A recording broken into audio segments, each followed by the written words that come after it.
खुलुमबाय आं किलिकां ब्रह्म बडलेण्ड बुब्लिनि जानानै बयखौबो बरायना लाबाय दिनै 24 डिसेम्बर 2023 नोंथांमोननो बडलेण्ड बुब्लिया दिनैनि साना मानि थाखाय मिथिजायो एबा दिनैनि सानाव मा हाबाफारि फालिनाय जायो नोंथांमोननो फारि फारि बडलेण्ड बुब्लिया फोरमायगोन दिनैनि सानखौ हादरारि बाहायग्रा मोनथाय सान एबा नेशनेल कन्ज्युमार राइट्स डे महरै फालिनाय जायो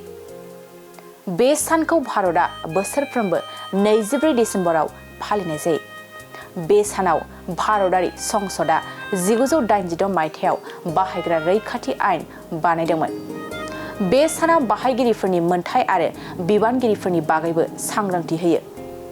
बेनि अनगायैबो दिनैनि सानावनो क्रिसमास इभ आरो नेशनेल एकनक डे महरैबो फालिनाय जायो नोंथांमोननो बडलेण्ड बुब्लिया दिनैनि सानाव मा हाबाफारिजों मिथिजायो आरो मा हाबाफारिखौ फालिनाय जायो फोरमायबाय गोजोन्थों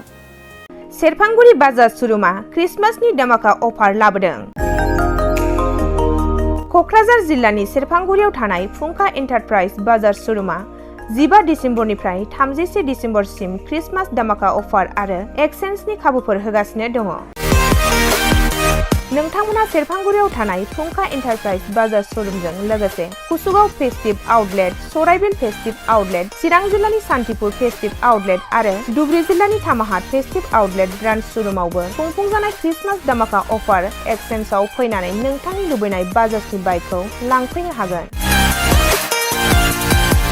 बाजाजनि बाइक सालायनो मोजां मोनग्रा रायजो राजाफोरनो फुंखा एन्टारप्राइज बाजार शोरूमआ लोगोसे मोजां अफारफोरबो लाबोदों बेफोरनो जाबाय 90% लन गंनै हेलमेट फ्रि केस होनानै बाइक बायगिरिफोरनो 1000 रां केशबेक हरफिननाय जागोन आरो क्रिसमास धमाका अफार एक्सचेन्जजों लोगोसे बाइक बायगिरिफोरनो गांसे ब्लेंकेट फ्रि हरफानाय जागोन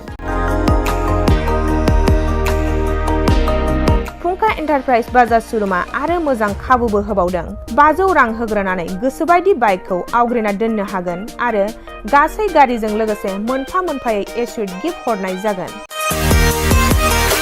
आबुङै मिथिबावनो थाखाय 8158726656 आरो 9101547892 जानबुं नम्बराव खौरां लाहरनो हागोन